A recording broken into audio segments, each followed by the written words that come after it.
2021 کے لیکچرار اردو کے پیپر میں یہ آیا ہوا تھا کہ اردو کا بدنام شاعر کون ہے؟ میرا جی۔ ان کی نظم کی بنیاد جو ہے داخلیت پر ہے۔ بنیادی سوال جو ان کی شاعری میں تھا وہ یہ تھا کہ انسان کیا ہے۔ بنیادی سوال یعنی پہلے انہوں نے جو شاعری کی تھی ان کے یہی موضوعات تھے کہ انسان کیا ہے، انسان کے بارے میں تھی۔ اس جواب کے لیے انہوں نے مختلف سفر کیے۔ ایسا نہیں ہے کہ ایک شہر سے دوسرے شہر یا کنٹری سفر کیے، یعنی مختلف ادب کی پیاس بجھانے کے لیے مختلف معنی کے سفر کیے، مختلف ادوار کو پڑھنا تحقیق جیسے کی جاتی ہے، اس طرح سے انہوں نے مختلف سفر کرنے کے بعد میرا جی نے جنس کو اپنا موضوع بنایا تھا، اور اس کے بعد انہوں نے تصوف کو چنا تھا کیونکہ وہ عرفان ذات چاہتے تھے۔ میرا جی کی محبوبہ ایک دلہن تھی۔ وہ کہتے تھے کہ شاعر کو اپنی بیاہتا زندگی سے رومان حاصل کرنا چاہیے۔ اس کے بعد ویسے تو مشہور جو تحریکیں ہیں وہ تحریک علی گڑھ، ترقی پسند تحریک ہو گئی، اور حلقہ ارباب ذوق، یہ کافی امپورٹنٹ ہیں، لیکن چھوٹے چھوٹے ان میں ادوار بھی ہوتے ہیں۔ پھر جیسے عبوری دور تھا، 1941 سے شروع ہوتا تھا یہ، نہیں سوری، عبوری دور کا کوئی وہ نہیں ہوتا، کوئی خاص مخصوص ڈیٹ نہیں تھی، میرے مائنڈ میں مکس ہو رہے ہیں سوال کیونکہ کافی عرصے سے پڑھے ہوئے تھے۔ 1941 میں لکھا تھا۔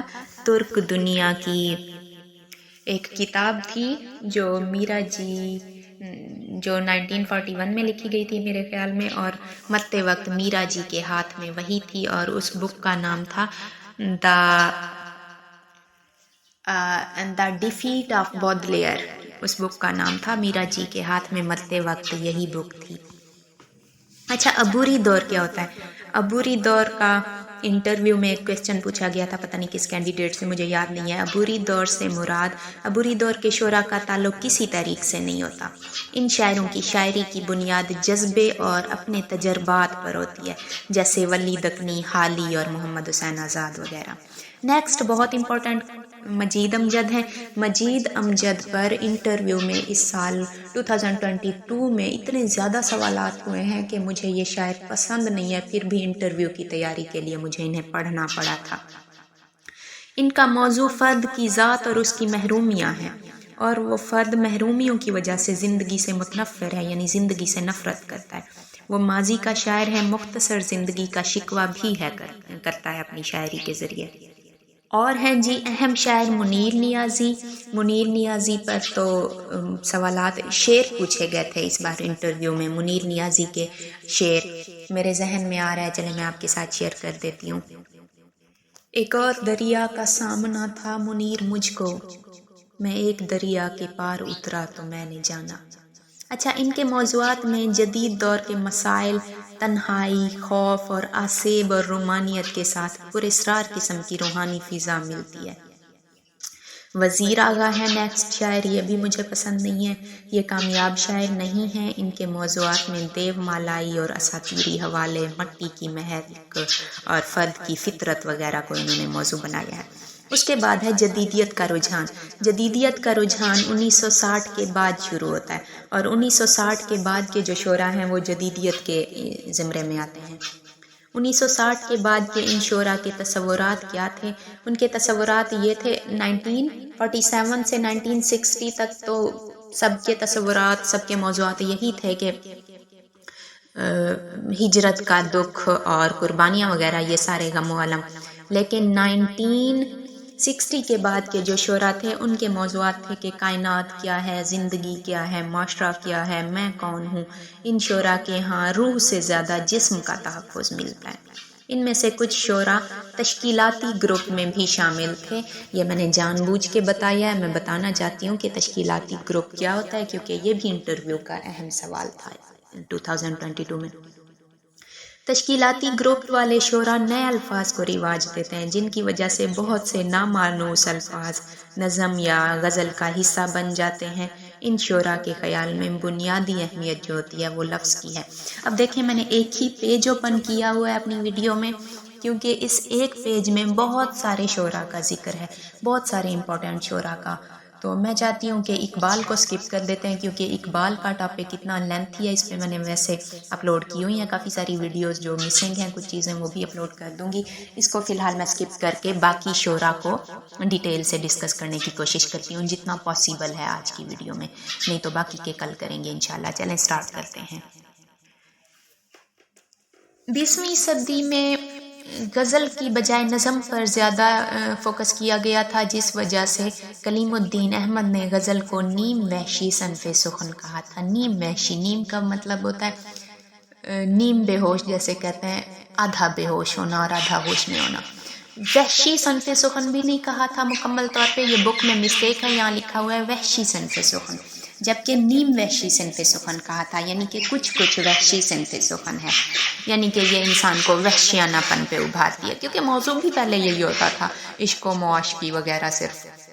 اب تو غزل میں کافی سارے موضوعات ایڈ ہو گئے ہیں، زندگی کے تمام تر معاملات کو غزل میں ایڈ کیا گیا، اس لیے اب غزل بہترین صنف سخن ہے، اور غزل کو بہتر صنف سخن بنانے کے لیے حسرت موہانی نے اہم کردار ادا کیا تھا، اس لیے حسرت موہانی کو رئیس المتغزلین کہا جاتا ہے۔ تو چلیں حسرت موہانی کے بارے میں بھی امپورٹنٹ کوسچن تھوڑا سا شیئر کر دوں، بریف اوور ویو۔ یہ 1878 میں اودھ کے قصبے موہان میں پیدا ہوئے تھے، اس لیے یہ موہانی کہلاتے تھے۔ ان کے والد کا نام سید اظہر حسین تھا، اور انہوں نے ابتدائی تعلیم آبائی مکتب سے ہی حاصل کی تھی، اور قرآن مجید اور فارسی کی تعلیم بھی انہوں نے اپنے قصبے فتح پور سے حاصل کی تھی۔ فتح پور شہر اور قصبہ موہان کے گورنمنٹ ہائی اسکول میں انگریزی تعلیم حاصل کی، اور پھر انہوں نے BA علی گڑھ کالج سے کیا۔ سیاست میں انہوں نے حصہ لیا، صحافت کی طرف بھی یہ متوجہ رہے تھے۔ علی گڑھ کالج میں ایک امپورٹنٹ کوسچن جو میرے خیال میں پاسٹ پیپر میں نے دیکھا تھا کہ یہ علی گڑھ کالج میں حسرت موہانی کی ملاقات کس سے ہوئی تھی؟ سجاد حیدر یلدرم سے بھی، شوکت علی خان سے بھی، اور محمد علی جوہر سے بھی ہوئی تھی۔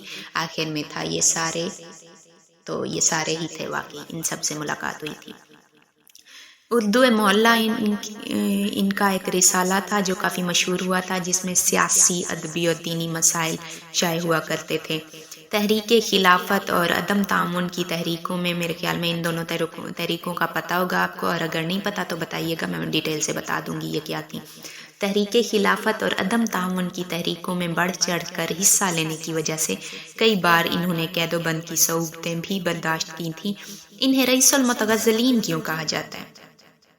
اعلیٰ شعری خوبیوں کی بنا پر انہیں جدید اردو غزل کا بانی اور رئیس المتغزلین کہا جاتا ہے۔ اصلاح سخن کے لیے انہوں نے امیر اللہ تسلیم لکھنوی کی شاگردی اختیار کی تھی، یہ امپورٹنٹ ہے، میرے ذہن میں آ گیا سو میں نے بتا دیا۔ ان کی تصانیف کون کون سی ہیں؟ کلیات حسرت، شرح دیوان غالب جو دیوان غالب کے دیوان کی سب سے بیسٹ شرح ہے میری نظر میں، شرح دیوان غالب جس کے مصنف حسرت موہانی تھے، نکات سخن، محاسن سخن، اور ان کی آپ بیتی قید فرنگ۔ حسرت موہانی کو رئیس المتغزلین کیوں کہا گیا ہے؟ اس کا تھوڑا ڈیٹیل سے بتا دیتی ہوں۔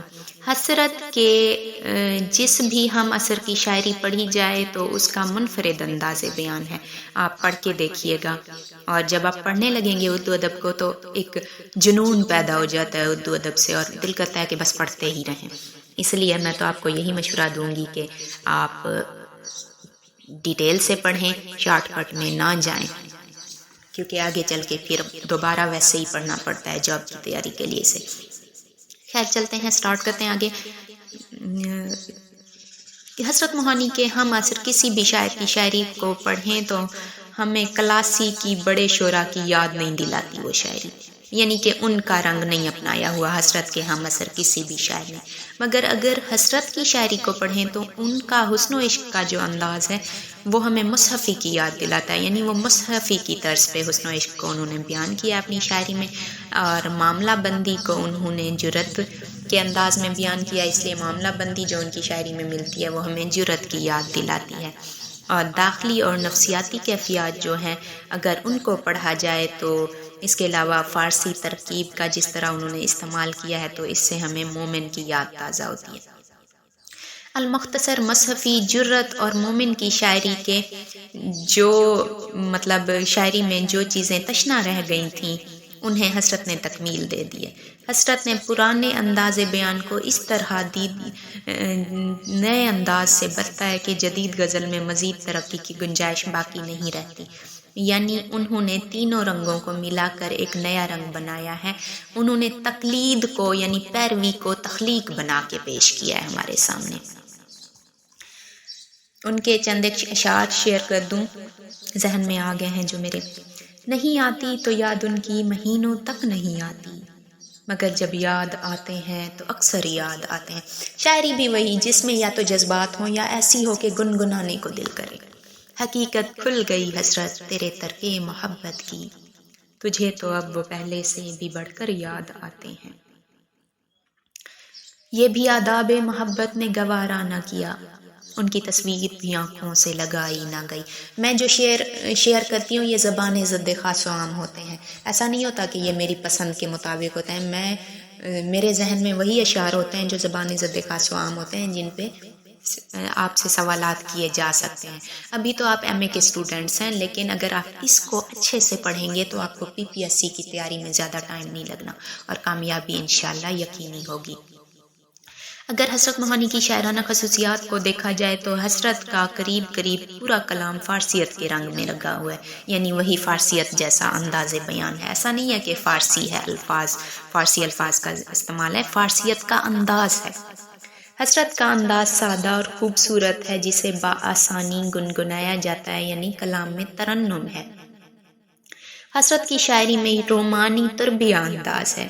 ان کی عشقیہ شاعری میں محبوب کو باعزت انداز سے دیکھا گیا ہے۔ شکوے، شکایتیں، محبوب سے انتقام، گیلے وغیرہ ان کی شاعری میں نہیں ملتے۔ ہاں مگر رنگین مزاجی ضرور ملتی ہے۔ ان کی شاعری کلیجہ چیرنے والی نہیں ہے بلکہ مسرت دینے والی شاعری ہے۔ ان کا ایک شعر جو مجھے بہت زیادہ موٹیویٹ کرتا ہے، دشمن کے مٹانے سے مٹا ہوں نہ مٹوں گا، اور یوں تو میں فانی ہوں فنا میرے لیے ہے۔ اچھا، اگلے اہم شاعر جو یہاں ذکر کیا ہوا ہے وہ ہیں جی فراق گورکھ پوری، جن کا اصل نام تھا رگھوپتی سہائے۔ یہ 1896 میں بھارت کے شہر گورکھ پور میں پیدا ہوئے تھے، جس وجہ سے یہ گورکھ پوری کہلاتے تھے، اور انہوں نے خاندانی روایات کے تحت فارسی اور اردو دونوں میں تعلیم حاصل کی، مگر اردو کے زیادہ شوقین تھے، اردو کو زیادہ پسند کرتے تھے۔ انگریزی میں ایم اے کرنے کے بعد الہ آباد یونیورسٹی میں معلم رہے، اور 1982 میں ان کی ڈیتھ ہو گئی۔ یہ نظم اور غزل دونوں کے شاعر تھے، نقاد بھی تھے، اور ان کے شعری مجموعے اگر دیکھے جائیں تو شعلہ ساز، مشعل، رمز و کنایات، شبنمستان، گل نغمہ۔ انہوں نے تنقیدی کتب بھی لکھی ہیں جن میں اندازے اردو کی عشقیہ شاعری، حاشیے وغیرہ، باقی میرے ذہن میں نہیں آ رہی۔ اور اگر ان کی شاعرانہ خصوصیات کو دیکھا جائے تو عشقیہ شاعری میں انہوں نے جنس کو احترام کی نظر سے دیکھا ہے، عورت کو گھر کی لکشمی مانتے تھے یہ، اور فراق اور ان کی یہ کہتے تھے جو بیوی ہے اصل محبوبہ وہی ہی ہے۔ بنیادی طور پر حسن و عشق کے شاعر ہیں، مگر وہ جنس اور عشق کو ایک مقدس رشتہ دے کر کائنات میں خوبصورت زندگی گزارنے کے قائل ہیں اور معاشرے میں پاکیزہ عشق کے قائل ہیں۔ مجھے ان کی شاعری پسند نہیں ہے، پھر بھی ایک ایگزامپل کے طور پہ ان کا شعر شیئر کر دیتی ہوں۔ خراب ہو کے اٹھا ہوں تیری نگاہوں سے، میرا خیال ہے دنیا سنور گئی ہوگی۔ فانی بدیوانی کا ذکر ملتا ہے۔ فانی بدیوانی زندگی اور قرض کی پریشانیوں میں کی وجہ سے ان کی شاعری میں غم ملتا ہے۔ یاس کے شاعر ہیں، زندگی کی پریشانیوں اور قرض وغیرہ کے بوجھ تلے دبے ہوئے تھے، اس لیے ان کی شاعری میں غم و الم ملتا ہے۔ یاس یگانہ چنگیزی ہیں، ان کی شاعری میں اکڑ ہے، ایک غرور ہے، انانیت ہے، انا پسندی ہے۔ ان کی شاعری میں لہجے کا کھردراپن ہے، مضامین میں جدت ہے اور زندگی کے مسائل پر غور و فکر بھی ملتا ہے۔ ان کا ایک شعر ہے، انانیت پہ یاران چمن یہ رنگ و بو مجھ سے ہے، تم سے کیا ہوگا لکھنؤ مجھ سے ہے۔ فراق گورکھپوری ہیں اور آرزو لکھنوی. فراق کا تو بتا دیا ڈیٹیل سے. آرزو لکھنوی اور فراق گورکھپوری اس لیے میرے ذہن میں آ گیا کیونکہ ان کا دونوں کا جو موضوع ہے وہ سیم ہے، انداز بیان سیم ہے. غزل میں دونوں نے، فراق اور آرزو نے، لہجے کی انتہائی نرمی کو اپنایا ہے. فراق کے مضامین گہرے ہیں مگر آرزو کے مضامین میں سادگی اور ترنم ہے. فراق جو لڑکیاں پہنتی ہیں نا وہ اس کی فریل کافی گہری ہوتی ہے. اس طرح سے مجھے یہ بار بار بھول جاتا تھا کہ فراق کے گہرے ہیں یا آرزو کے زیادہ گہرے ہیں مضامین. تو فراق سے میں نے نشانی لگا کے یاد کیا تھا کہ جیسے فراق کی فریل گہری ہوتی ہے سمپل شرٹ کی نسبت، سیم اسی طرح فراق کے جو مضامین ہیں وہ کافی گہرے ہیں. حفیظ جالندھری ہیں، ان کی غزل میں سادگی ہے، سلاست ہے، غم و علم نہیں ہے، شگفتگی ہے. جوش ملی آبادی ہیں، ان کا کل بتا دیا تھا. محمد علی جوہر غزل میں سیاسی اور اخلاقی مضامین ہیں ان کے. اور قیام پاکستان کے بعد غزل کے 2 ادوار میں نے یہ بھی بتا دیا آپ کو. پہلا غم و علام سے بھرپور کیونکہ شعراء نے ہجرت کی تلخیاں آنکھوں سے دیکھی تھیں. اس دور میں میر کے مقلد ناصر کاظمی مجھے بہت پسند ہے. میر تقی میر اور ناصر کاظمی، ابن انشا، شہرت بخاری ہو گئے، حفیظ جالندھری، فضل احمد کریم فضلی، اور یہ پہلے دور کے ہیں سارے. اور دوسرے دور کے جو شعراء ہیں یعنی کہ 1960 کے بعد ناصر کاظمی بھی ان میں شامل ہو جاتے ہیں. باقی صدیقی ہو گئے، احمد فراز، ظفر اقبال، منیر نیازی، شکیب جلالی، شہزاد احمد، جون ایلیا وغیرہ. اس دور کے کچھ شعراء کا رجحان فکر کی طرف تھا اور باقیوں کا خوبصورت لفاظی کی طرف. اچھا، پاسٹ پیپرز میں اگر دیکھیں تو سوال آیا ہوتا ہے 1960 کے بعد کی پاکستانی غزل یا نظم کے بارے میں جائزہ دیں یا تنقید و فنی و فکری جائز تجزیہ یا اس طرح کا کوئی بھی سوال ہوتا ہے، یا 1970 کے بعد. یہ پھر آپ نے خود ہی گیس کرنا ہے. جو آپ ڈیٹیل سے پڑھیں گے 1970 کے بعد والے کون سے ہیں، 60 کے بعد، 80 کے بعد بھی پوچھا گیا ہوتا ہے، یا موجودہ دور کے جو شعراء ہوتے ہیں موجودہ دور کے، پھر وہی 90s کے بعد سے آج تک والے جو بھی ہیں ان کے بارے میں آپ بتائیے گا. میرے خیال میں اتنا کافی ہے. باقی ہیں احمد فراز، فیض، ناصر کاظمی، یہ مصطفیٰ زیدی وغیرہ، ان کے بارے میں شارٹ تو کل بتا دیا تھا، لیکن ان کے امپورٹنٹ جو مین پوائنٹس ہیں وہ کل انشاءاللہ ڈیٹیل کے ساتھ ڈسکس کریں گے. Thanks for watching. اللہ حافظ.